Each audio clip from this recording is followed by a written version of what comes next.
Welcome to Deep Dive, an extension of Bringing the Heat with Regina Weston. Here, we explore meaningful topics that inspire discovery, spark dialogue, and drive transformation. More than a podcast, it's your tool for growth and action. Stay tuned.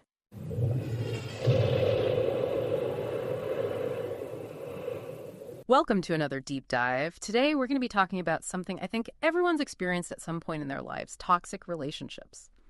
Yeah, definitely. I mean, who hasn't dealt with a toxic person at some point, right? Exactly. So we're going to try to figure out how to spot them, how to deal with them, and how to move on, from those relationships. And to help us out, we're going to be looking at this YouTube video by Regina Weston called Toxic Relationships, Clean Out Your Closet. That's a great title. Yeah, it is, isn't it? Cleaning out your actual closet, tough enough. But cleaning out your life and getting rid of those toxic people, that can be even harder. Yeah, for sure. It can be really tricky to even recognize those toxic relationships sometimes. They can really sneak up on you. Absolutely. Weston, she uses some pretty powerful imagery to describe, good relationships versus bad ones. Like, she talks about how good relationships can make you see the sun where you once saw clouds. But with a negative relationship, it's like the weight of the world has been dropped on your shoulders. Wow. Yeah, I can see how those would really resonate with people, Right. So I guess the question is, what are some of those specific things, those hallmarks of a toxic relationship? How do we actually define it? Well, one of the big things is this pattern of negativity and just lack of respect. It could be anything from just constant criticism and put downs to even more subtle forms of control and manipulation. So it's not always super obvious in your face kind of stuff. Exactly. It can be much more subtle than that, unfortunately. Gotcha. And usually with those behaviors, there's also a lack of empathy and support.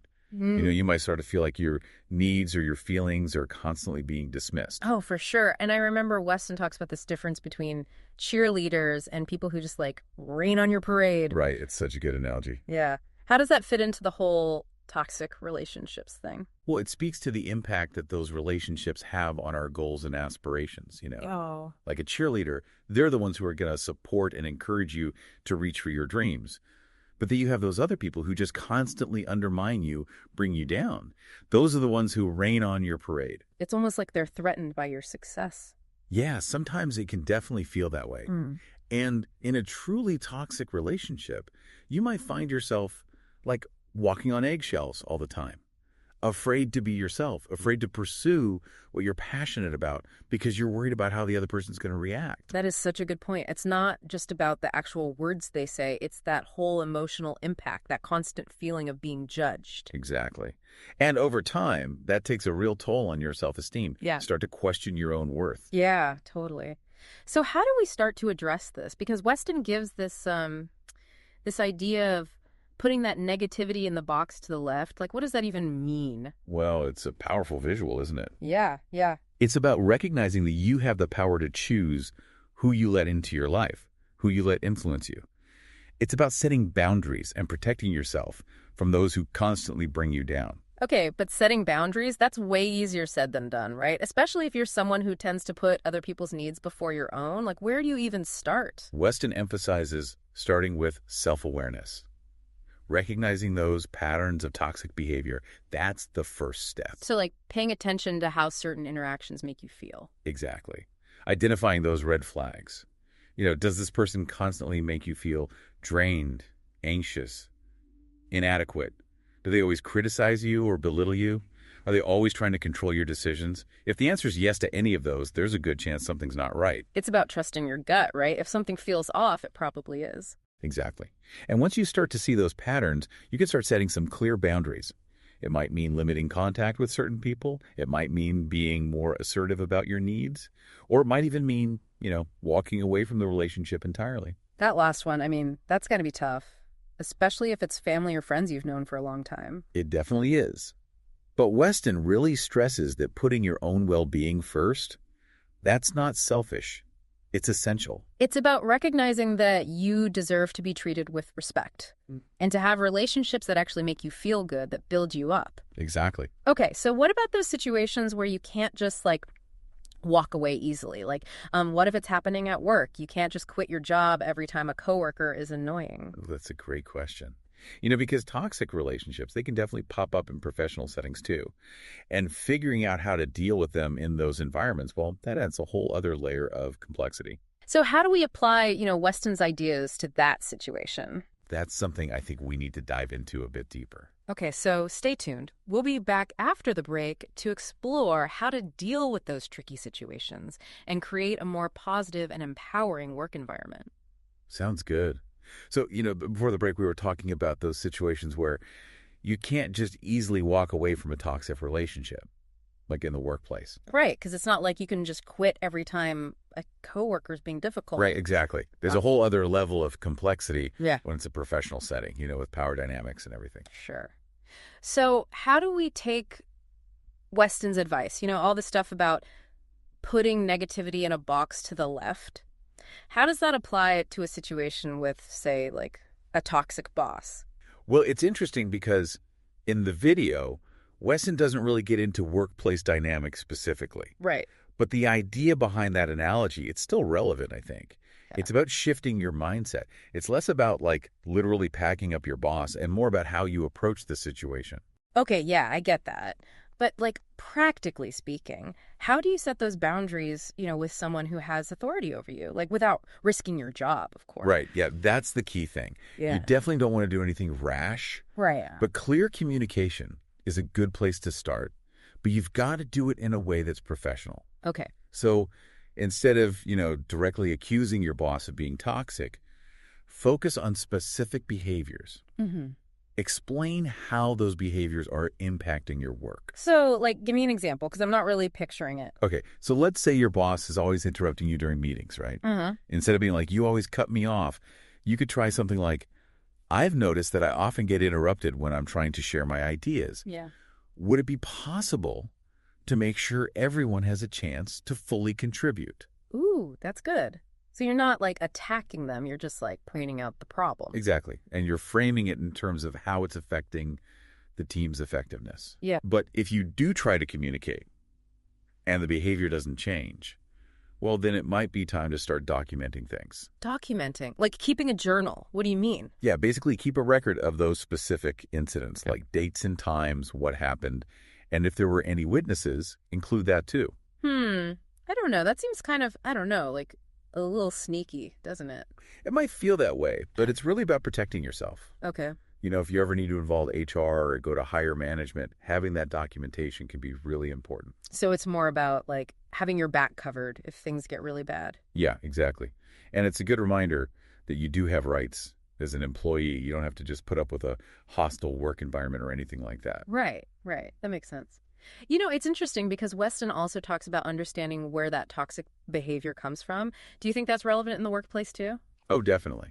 It's easy to get caught up in villainizing a difficult coworker or a boss, but their behavior, it often comes from their own stuff, insecurities, maybe past experiences that have made them that way. Oh, okay. So maybe that super critical manager is just really afraid of making a mistake themselves. Yeah, something like that. Yeah. And look, it doesn't excuse their behavior, but understanding that can help you detach a little bit emotionally. So it's that same thing we talked about earlier about not taking it personally. Exactly. Their negativity, it's a reflection of them, not you.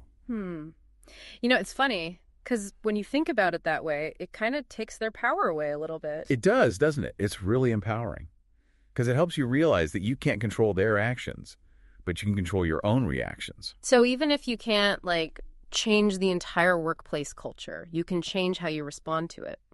Right. You can focus on what you can control, which is your own growth, your own well-being. You can choose to set those boundaries we talked about and find support from colleagues or mentors who create a more positive environment. What if, even with all that, it's still just a really toxic workplace? Is it ever okay to just walk away? Weston's pretty clear about that in the video. Staying in a toxic environment, even for a paycheck, it can do a lot of damage in the long run. To your mental health and all that. Exactly. It's important to remember that self-preservation is not selfish. It's essential. But you know what? Let's not dwell on the negative too much, because Weston also talks about that idea of starting fresh, right? Building positive relationships. How do you think that translates to the workplace? That's a good question. I mean, what do you think?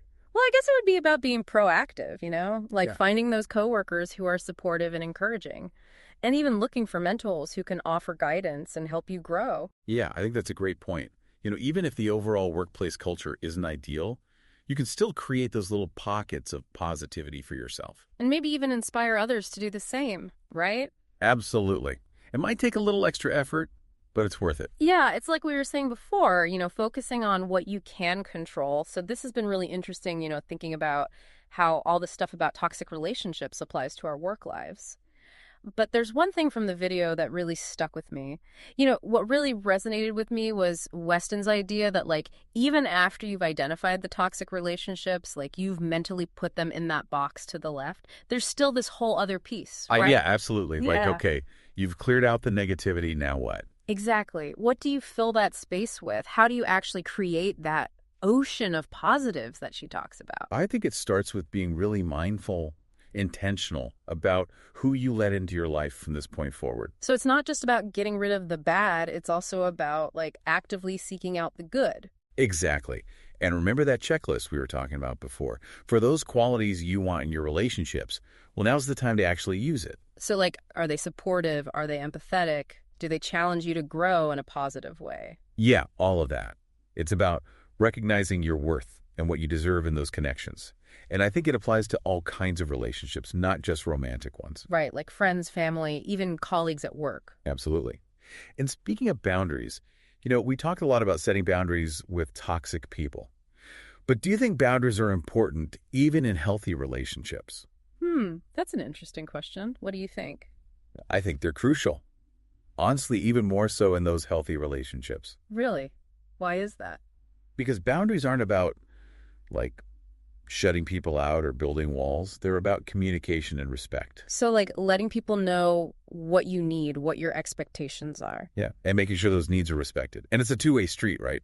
You've got to respect their boundaries, too. Makes sense. So it's like a framework for the relationship. Yeah. Helps keep things healthy. Exactly. And it's not like a one-time thing either. Yeah. As your relationships change and evolve, those boundaries might need to shift, too. It's like an ongoing conversation. Yeah, exactly. Just open and honest communication about what works for everyone involved. But, I'm sure some people listening are thinking, okay, that's great, but what if I'm struggling to even find those good people? Like, where do you even begin to build those positive connections, especially if you've been hurt before? That's a really valid concern. Yeah. And it can definitely feel daunting, putting yourself out there again after a bad experience. Yeah, for sure. But I think it often starts with small steps. Like what? What kind of small steps? It could be anything, really, like joining a club or a group that aligns with your interests. Okay. Or volunteering for a cause you care about. Yeah. Even just, like, striking up a conversation with someone new. It's about putting yourself out there, being open to new connections. Even if it feels a little scary at first. Exactly. And it's important to remember, Rome wasn't built in a day. Building meaningful relationships, it takes time and effort. Yeah, you're not going to find your new best friend overnight. Right. But if you stay open and you're willing to put in the work, you'll find those people who truly enrich your life. And while you're at it, don't forget to give yourself some love, too. Oh, yeah. Self-care. That's so important, especially if you're trying to heal from a toxic relationship. You can't pour from an empty cup, right? Exactly. Taking care of your physical and mental health, that's got to be a priority. And sometimes self-care means making tough choices. Like what? Like ending a relationship that's no longer serving you, or leaving a job that's draining your soul, or even just saying no to things you don't have the energy for. It's not always easy, but it's so worth it. It's about putting your well-being first. Exactly. You deserve to be happy and healthy, and sometimes you got to prioritize that. Well, this has been an amazing deep dive. I feel like we've covered so much ground today. From spotting those red flags to understanding where those toxic behaviors come from, and most importantly, how to break free and start creating those positive, fulfilling relationships we all deserve. Totally. I think if there's one big takeaway from Weston's video, it's that we all have the power to choose who we let into our lives. And that power, it's pretty amazing when you think about it. It is, and it's never too late to start making those choices, to start building that ocean of positives that Weston talks about. Absolutely. Well, thanks for joining us on this journey. Until next time, keep those boundaries strong and those hearts open. Thank you for joining us on the Deep Dive Conversations podcast. We hope today's episode offered insights and inspiration to enrich your life. Until next time, take care and keep exploring.